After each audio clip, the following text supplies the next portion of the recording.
सभी को नमस्ते। मैं डॉक्टर रूपाली आप सबका फिर से टैक्जिल आयुर्वेदा में स्वागत करती हूँ। और आज का हमारा बहुत ही इंटरेस्टिंग विषय है जिसका नाम है निद्रा, स्लीप, नींद। नींद यानी कि निद्रा क्यों आती है, मन का और नींद का संबंध क्या है, और नींद नहीं आई तो कौन कौन सी बीमारियां हो सकती है, और आजकल नींद ना आना, निद्रालपता या निद्रा नाश मतलब जिनको नींद ही नहीं आती, जो बहुत सारी गोलियां लेते हैं, वो किस कारणवश होती है और उसके लिए हमें उपाय क्या क्या करने चाहिए। ये चरक ऋषि ने चरक संहिता में बहुत इसका अच्छे तरह से विश्लेषण किया है। तो उसके बारे में हम पूरी इस वीडियो में जानकारी देखेंगे। सो वीडियो के एंड तक मेरे साथ जरूर बने रहें। हमारे मन का और इंद्रियों का मतलब जो 5 ज्ञान के इंद्रिय है जिससे हमें ज्ञान प्राप्त होता है, 5 कर्म के इंद्रिय है जैसे हमारे हाथ पैर, और एक उभयात्मक मन, ऐसे 11 इंद्रिय आयुर्वेद ने बताए हैं। मन का और इन सभी इंद्रियों का बहुत गहरा कनेक्शन होता है। जब हमारा मन थक जाता है तब ये सभी इंद्रिय भी थक जाते हैं, और जब ये हमारे सभी इंद्रिय थक जाते हैं, मन थक जाता है और नींद आती है। नींद आना ये एक बहुत ही स्वाभाविक सी स्थिति है।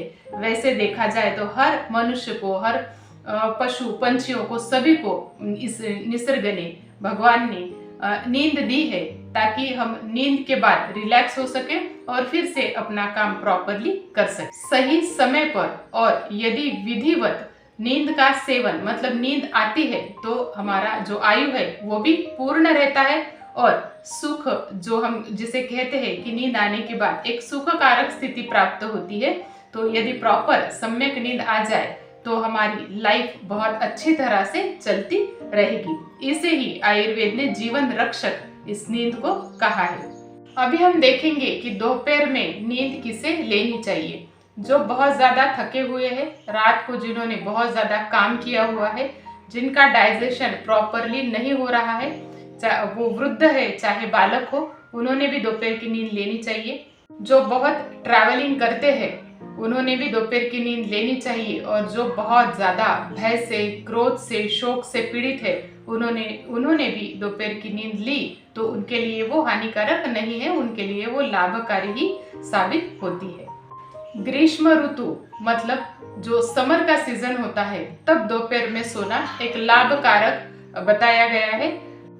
अभी हम देखेंगे कारण कि किस कारण की वजह से निद्रा नाश होता है या निद्रालपता मतलब नींद कम आती है या नींद आती ही नहीं है। इसमें बहुत सारे कारण है। पहला तो कारण है बहुत ज्यादा स्ट्रेस फैक्टर, बहुत ज्यादा काम होना, मतलब वो काम खत्म ही नहीं होता, एक काम होने के बाद दूसरा काम, लगातार बहुत ज्यादा टारगेट लेना, बहुत ज्यादा काम की जिनको व्यस्तता रहती है तो उनको भी बहुत बार वो काम की वजह से नींद नहीं आती।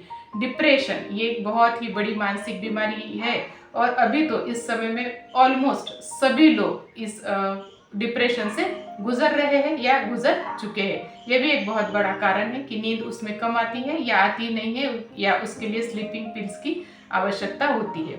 जो लोग बीमार है या जिनके घर में कुछ बीमारियां हैं, जिनके घर में बहुत ज़्यादा पैसों की तकलीफ है, ऐसे लोगों को भी नींद नहीं आती है। जो व्यक्ति जिनका वजन, जिनका फैट बहुत ज़्यादा बढ़ गया है, जो बहुत ज़्यादा घी का या तेल का प्रयोग करते हैं, जो एक ही जगह पर बैठे रहते हैं, उन्होंने दोपहर की नींद बिल्कुल भी नहीं लेना है। और यदि उनको कुछ तकलीफ है, प्रॉब्लम है, तो ज़रूर उनके वैद्य से वो सलाह ले सकते हैं। जो बहुत ज़्यादा विचार करते हैं या जिनको वात प्रकोप बहुत बढ़ गया है, उनको भी नींद कम आती है या नींद आती नहीं है। और निद्रानाश या निद्रालपता की ट्रीटमेंट, हर वक्त गोलियों से नींद आएगी ऐसा जरूरी नहीं।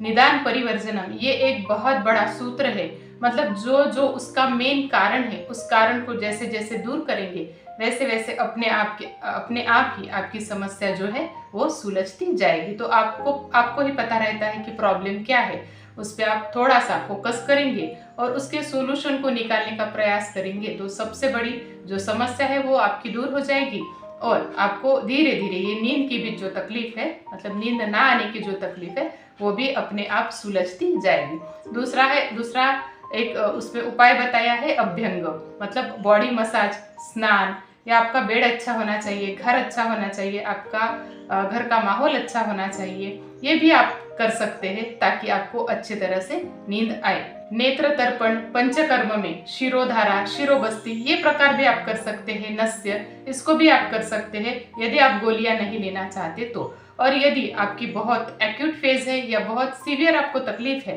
तो आप ज़रूर कुछ दिन के लिए स्लीपिंग पिल्स या मतलब आपको जो आयुर्वेदिक मेडिसिन है उसको भी आप ले सकते हैं। और धीरे धीरे जैसे आपकी समस्या ये सुलझती जाएगी वैसे वैसे आपको ये गोलियां बंद कर देनी है और फिर से आपका एक जो नेचुरल लाइफ है वैसे जीने का प्रयास करना है। आशा करती हूँ कि ये वीडियो आपके लिए बहुत यूज़फुल रहा और ऐसे ही वीडियो यदि आप चाहते हैं तो ज़रूर हमारे चैनल को सब्सक्राइब करें, लाइक करें और शेयर करें। और इस वीडियो को अंत तक देखने के लिए आप सभी को फिर से धन्यवाद।